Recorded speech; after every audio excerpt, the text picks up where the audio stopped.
Assalamualaikum warahmatullahi wabarakatuh. Hai abang-abang kelas 9 Ibnu Hayyan. Bertemu lagi pada pelajaran IPA bersama Bu Nanda. Pada pertemuan kali ini, kita masuki bab materi yang baru, yaitu sistem perkembangbiakan tumbuhan dan hewan. Nah, sebelumnya kan perkembangbiakan pada manusia. Sekarang kita tumbuhan dan hewan.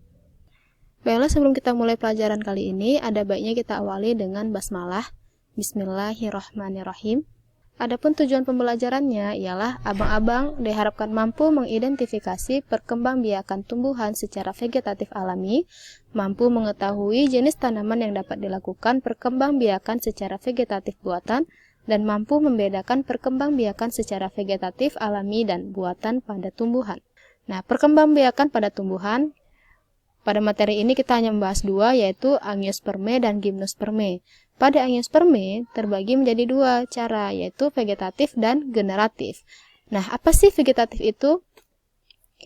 Vegetatif ialah disebut juga dengan reproduksi aseksual, yaitu perkembangbiakan secara tidak kawin. Individu baru berasal dari bagian-bagian tubuh induknya. Nah, jadi pada perkembangbiakan ini tidak dibutuhkan peleburan dari sel ovum maupun sel sperma. Baiklah, pada vegetatif terbagi dua, yaitu alami dan buatan. Kita lihat yang alami. Vegetatif alami dibagi menjadi 7. Kita lihat yang pertama adalah rizoma. Rizoma atau rimpang, yaitu batang beserta daunnya yang terdapat di dalam tanah, bercabang-cabang dan tumbuh secara horizontal atau mendatar. Contoh tanamannya ialah jahe, kunyit, lengkuas. Nah, tanaman seperti ini ya, kan sudah biasa kita lihat. Kemudian ada stolon atau geragi, yaitu batang yang tumbuh mendatar di permukaan tanah. Tumbuhan baru dimulai dengan kuncup ujung yang menyentuh tanah, kemudian membelok ke atas. Contohnya ialah tanaman stroberi dan rumput teki. Seperti ini ya, cara perkembangbiakannya. Kemudian umbi lapis, yaitu batang yang tumbuh di bawah tanah, menggelembung dan berair. Memiliki sisik-sisik daun yang berfungsi sebagai cadangan makanan. Memiliki tunas samping atau anak umbi lapis yang tumbuh di antara daun. Tunas samping akan tumbuh menjadi individu baru dan memisahkan diri dari induknya. Contohnya bawang merah. Nah, ini dia adalah induknya. Ini adalah tunas samping yang akan menjadi individu baru. Selanjutnya ada umbi batang, yaitu batang yang tumbuh di dalam tanah dan ujungnya menggelembung menjadi umbi, merupakan cadangan makanan bagi tumbuhan itu. Pada permukaan umbi batang tumbuh sisik dan kuncup membentuk mata tunas. Contohnya ialah kentang dan ubi jalar. Seperti ini dia perkembangbiakannya. Umbi akar, yaitu akar yang tumbuh membesar karena berisi cadangan makanan. Jika umbi akar ditanam bersama dengan pangkal batangnya, maka pada pangkal batang itu akan tumbuh tunas. Tunas tersebutlah merupakan tumbuhan baru. Contohnya ialah bunga dahlia, wortel, lobak, dan singkong. Nah, seperti ini dia umbi akar. Selanjutnya ada tunas adventif, yaitu tunas yang tumbuh di tempat selain batang, bisa di akar maupun di daun. Contoh pada tunas dari akar ialah sukun dan cemara. Tahu kan jenis tumbuhan ini? Kemudian ada tunas dari daun ialah cocor bebek. Seperti ini ya contohnya.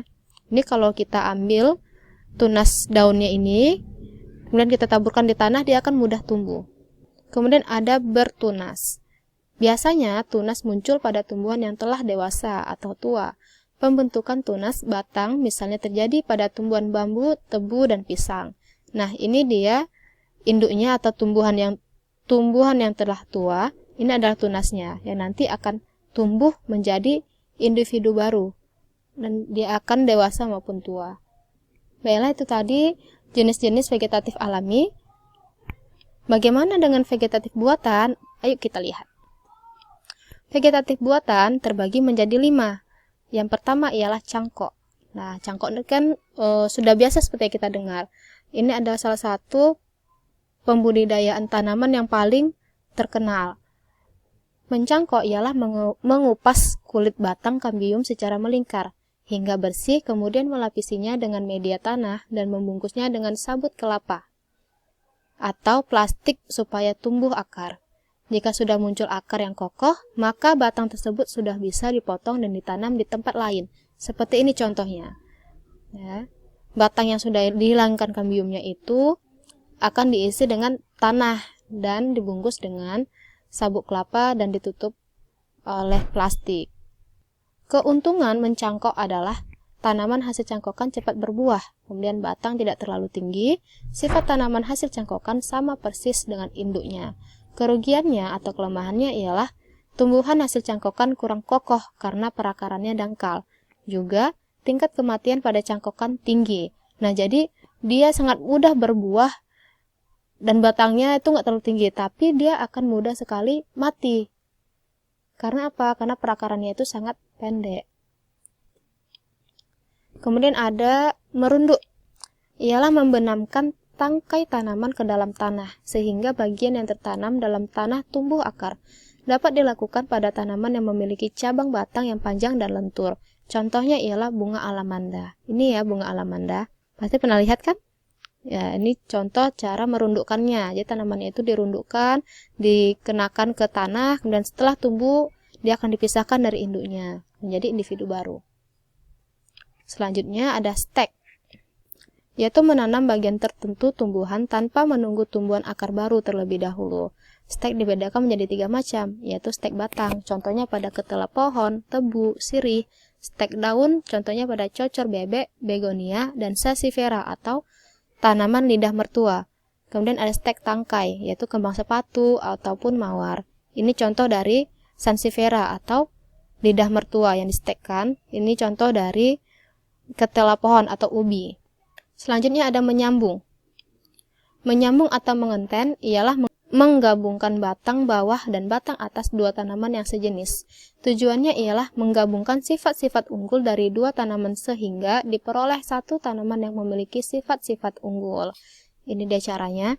Batang bawahnya dia akan dibuka sedikit dengan pisau atau alat yang tajam. Kemudian batang atas dari tanaman yang sejenis dipotong secara lancip ke bawah dan disambungkan dengan batang bawah, kemudian dililit supaya nantinya tanaman ini dapat menyatu. Kemudian ada okulasi. Okulasi atau menempel, yaitu menempelkan mata tunas dari dua tanaman yang sejenis, tetapi berbeda sifatnya. Nantinya akan dihasilkan tumbuhan yang memiliki dua jenis buah atau bunga. Jadi okulasi ini seperti menyambungkan tadi, hanya saja okulasi dilakukan pada mata tunas. Jadi seperti ini ya, dibuat mata tunasnya, dilukai dulu, kemudian dimasukkanlah calon tanaman barunya, kemudian ditempel, diikat gitu. Nah, itu dia vegetatif alami dan vegetatif buatan. Kenapa kita harus tahu cara perkembangbiakan tanaman ini? Nah, ini sebagaimana tercantum di dalam Al-Quran, terjemahan Al-Quran Surah Al-An'am ayat 99, yaitu, dan dialah yang menurunkan air dari langit, lalu kami tumbuhkan dengan air itu segala macam tumbuh-tumbuhan. Maka kami keluarkan dari tumbuh-tumbuhan itu tanaman yang menghijau. Kami keluarkan dari tanaman yang menghijau itu butir yang banyak, dan dari mayang kurma mengurai tangkai-tangkai yang menjulai dan kebun-kebun anggur, dan kami keluarkan pula zaitun dan delima yang serupa dan yang tidak serupa. Perhatikanlah buahnya pada waktu berbuah dan menjadi masak. Sungguh pada yang demikian itu ada tanda-tanda kekuasaan Allah bagi orang-orang yang beriman. Masya Allah. Nah, jadi dalam Al-Quran ini dijelaskan bahwa Allah telah menciptakan suatu tanaman dengan proses yang sangat baik. Nah, kita manusia yang memiliki akal, memiliki nafsu, bagaimana cara mengatasinya? Ya, kita dianjurkan untuk melakukan perkembangbiakan, melestarikan tanaman tersebut. Agar apa? Agar terciptanya suatu kesejahteraan hidup bagi kita. Nah, baiklah, sampai di sini pembahasan kita mengenai perkembangbiakan pada tumbuhan, khususnya Angiospermae, bagian vegetatif. Semoga abang-abang dapat memahami apa yang Ibu sampaikan, dan apa yang abang lihat pada video pembelajaran ini dapat abang terapkan pada latihan tugas yang Ibu berikan. Semoga hasil tugasnya baik. Semoga apa yang kita pelajari kali ini, apa yang abang pelajari kali ini, memberikan manfaat kepada kehidupan sehari-hari abang-abang sekalian. Ibu minta maaf kalau ada kata-kata yang kurang tepat ataupun salah. Kepada Allah Ibu mohon ampun. Semoga kita masih diberikan kesempatan untuk dapat bertemu di pertemuan selanjutnya. Baiklah, kita akhiri dengan hamdalah dan kifaratul majelis.